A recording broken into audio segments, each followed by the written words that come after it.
Salut à tous. Aujourd'hui, petite revue matérielle. On va parler d'un dripper. On va parler du Astur V2 de chez Look2Loo. Alors, je vous avais fait sur ma chaîne, je vous avais fait déjà le V1. Donc là, je voulais faire le V2. Je me le suis acheté chez Vape Club, un petit shop sur Armentières, même si je l'ai acheté sur internet. Bon, ils ont pas mal de petites nouveautés, ce genre de choses. Allez-y faire un tour, ça peut être pas désagréable pour la carte bancaire. Et oui, ça fait toujours mal. Alors, comme d'habitude, on va aller voir en groupant, on va aller voir la boîte, on va voir ce qu'il y a à l'intérieur, on va se faire un petit montage ensemble, puisque le plateau a changé un petit peu par rapport au V1, même un petit peu beaucoup. Donc, on va faire ça ensemble, un petit montage, on va voir comment ça va, les points positifs et les points négatifs. Allez, à tout de suite en gros plan. Donc nous voilà en gros plan.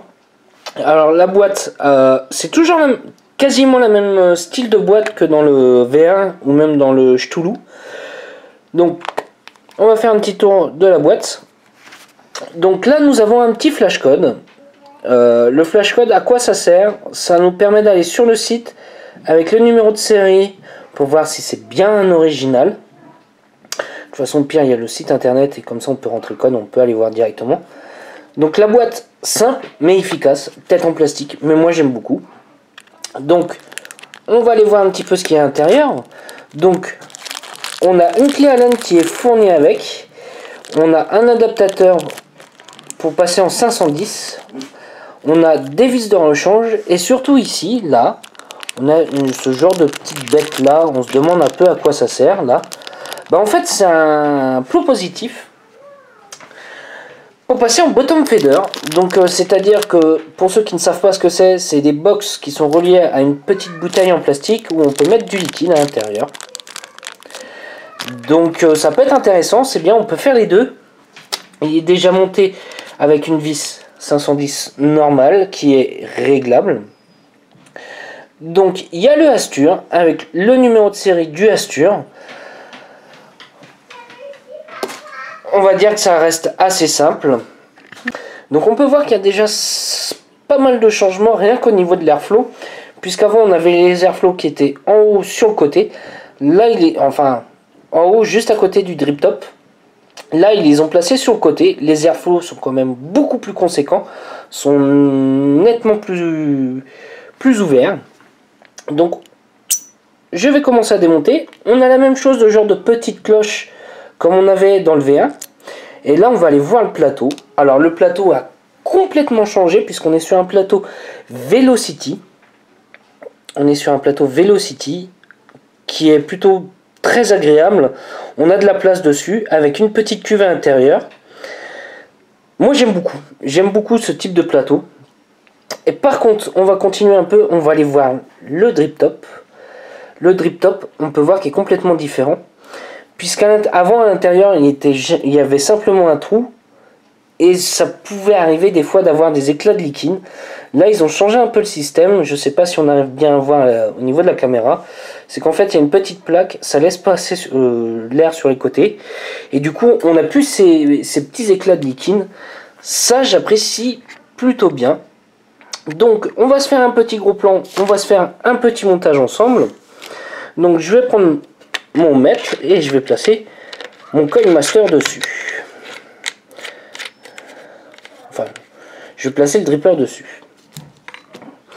Donc voilà la bête. Alors, j'ai déjà préparé mes coils, ça va nous faire gagner quand même pas mal de temps. Donc, alors, le plateau Velocity. Comment ça se monte un petit peu? Il n'y a rien de bien compliqué. Moi, je trouve que c'est le plateau le plus simple pour débuter. Ouais, franchement, le plateau le plus simple où tu seras pas embêté à couper des fils parce qu'il y a l'autre fil qui passe par là. Ou... Non, c'est vraiment très simple. Donc, je vais prendre mon coil, je vais mettre mon premier fil. Hop, on va se mettre bien. On va prendre le premier fil pour aller en bas, le deuxième fil qui va sur le plateau. Hop, et on passe comme ceci. Alors, je vais essayer de faire un gros plan. Voilà, vous voyez un peu comment je le monte. Un en haut, un en bas et un en haut. Donc je vais essayer de placer au mieux le coil. Hop, là on est à peu près bien placé, on va pas toucher avec la cloche. Et là je vais pouvoir serrer. Alors pour serrer, ça sert à rien d'y aller comme des bourrins parce que sinon tu vas foirer ta vis. Hop. Alors bien sûr, c'est là où j'ai la petite tige qui m'embête. Donc on va bien replacer. Voilà. Je serre la première. Hop. Là je vois que je suis bien serré pour la première. Et là je vais faire la même chose pour la deuxième. En avançant un petit peu le coil.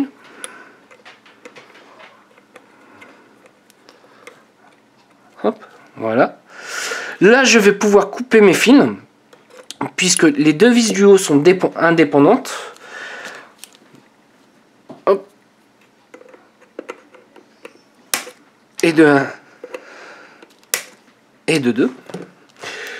Je vais prendre mon deuxième coil. Je vais prendre ma petite tige, parce que moi j'aime bien placer avec la tige. Hop. Là, je fais l'inverse, en bas, en haut. Alors avec la caméra, bien sûr, je vois pas tout. Voilà. Hop, là on a placé le premier. Alors je vais essayer de mettre à peu près à égale distance par rapport au premier, pour que les deux coils puissent bouger bien en même temps. Hop. Là, on a l'air d'être pas trop mal. Je vais serrer pour le premier. Oh, désolé pour le gros bras qui passe. Hop. Alors, au niveau des vis, moi, les vis avec du BTR, ça me fait toujours un petit peu peur au début, parce que j'ai peur que les vis foirent. En fait, non, ça sert plutôt bien, donc t'as pas besoin de forcer sur ta vis. Je n'ai pas encore foiré les vis, donc elles ont l'air d'être plutôt pas trop mal, même si c'est du BTR assez petit. Hop. Voilà pour le deuxième fil. Parce que c'est du BTR en 1.3 au lieu d'être 1.5 habituellement. Allez zou, on va voir un petit peu à combien de ohm on est. On est à 0,17 ohm et on va voir un petit peu comment ça chauffe. Normalement ça va pas chauffer bien terrible. Quoique, quasiment dès le premier coup, on arrive à faire une belle chauffe. Hop, je vais resserrer un petit peu quand même mes spires. Hop, voilà pour le premier. Voilà pour le deuxième. On fait chauffer. Bah, on a l'air d'être pas trop mal. On a les deux cols qui chauffent en même temps. Hop. Hop. Alors, je sais que le plateau Velocity, je vous avais parlé qu'on pouvait mettre les cols différemment. C'est-à-dire qu'on pouvait les mettre à la verticale. Alors, celui-ci, je vais pas trop le conseiller de le mettre à la verticale pour une simple et bonne raison, c'est qu'au niveau de l'airflow, on est sur un airflow horizontal. Pour vraiment avoir tout l'airflow qui aille sur le col, moi je vais conseiller de le mettre en vertical au lieu de en horizontal au lieu de vertical.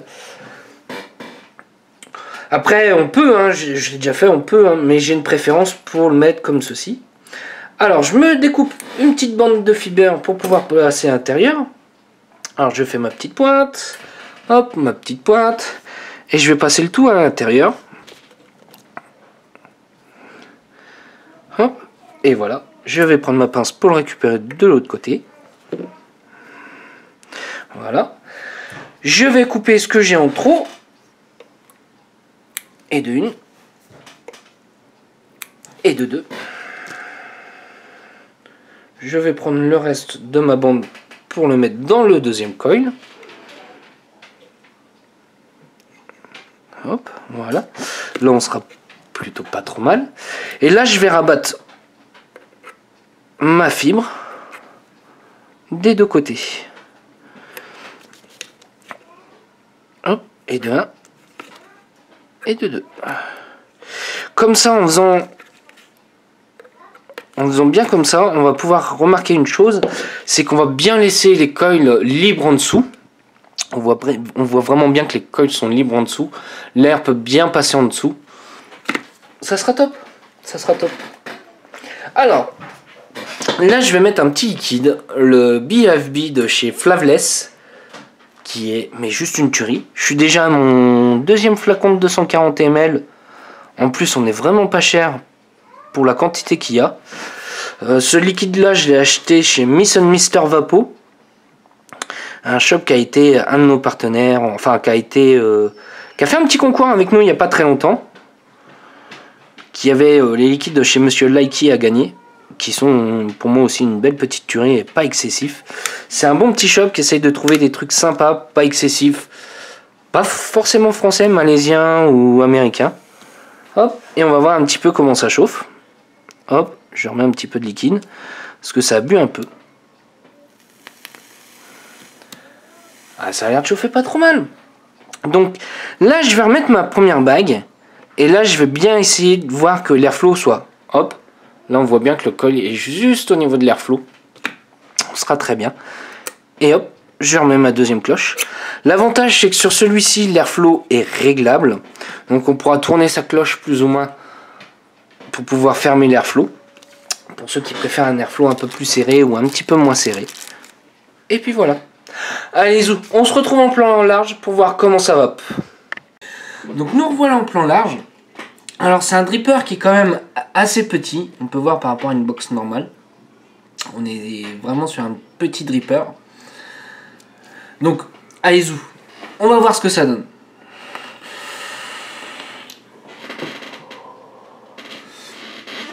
Alors ça va pas être un dripper clou, même si on est quand même beaucoup plus aérien. Enfin beaucoup. Même si on est quand même plus aérien que le V1. Moi j'avais une peur, c'est qu'il chauffe. Alors j'ai fait plusieurs montages avant. Oui, il a chauffé quand je les mettais en vertical, comme sur un plateau Velocity classique. Oui, là il chauffait un peu. Là l'avantage c'est qu'en mettant en horizontal, on a vraiment l'airflow qui vient prendre l'ensemble du coil, qui fait que justement ça évite de trop chauffer. Là on est vraiment très bien. Le rendu de saveur, bah franchement il est plutôt très correct. J'irais vraiment sur un type de gourmand dedans, puisqu'on fait une vapeur assez tiède, limite chaude.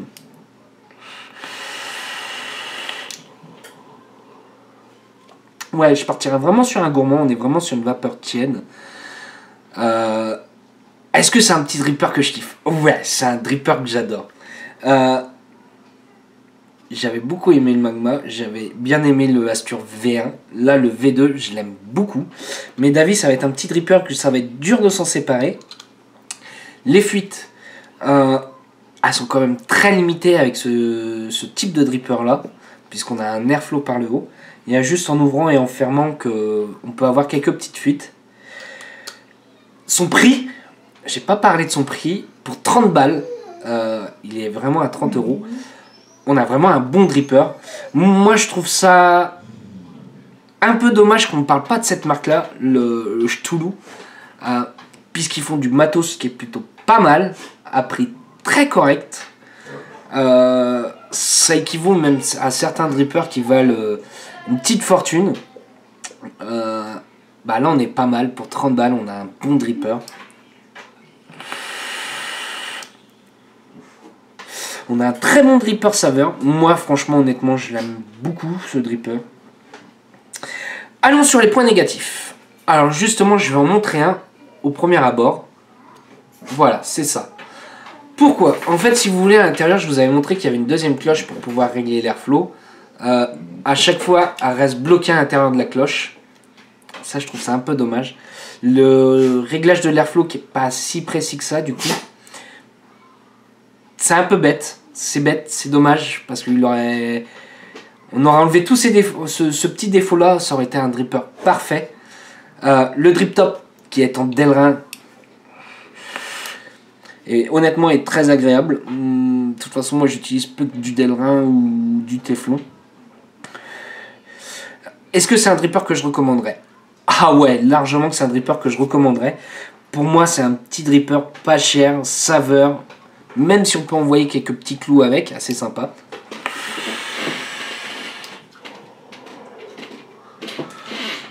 Mais il n'est pas totalement fait pour ça. Restitution de saveur, je me répète, franchement il est très correct pour son prix. Les vis à laine, enfin en BTR, est-ce qu'elles vont durer dans le temps? On verra bien. Pour le moment, j'ai pas de soucis comparé à certains. Je vais vous prendre l'exemple de ce dripper là, le Twisted Mess, où le BTR il m'a pas fait long feu. J'ai déjà dû reprendre les vis qui étaient en rechange dans la boîte. Ouais, on a un très bon rendu de saveur. Donc voilà, alors, comme je vous ai dit, moi j'ai trouvé sur Vape Club. Allez voir par curiosité. C'est ce que je peux dire. Allez, sur ce, si vous avez des questions, n'hésitez pas, ça sera avec un grand plaisir que j'y répondrai. Je vous souhaite une bonne soirée, un bon week-end ou une bonne journée. Allez, salut à tous!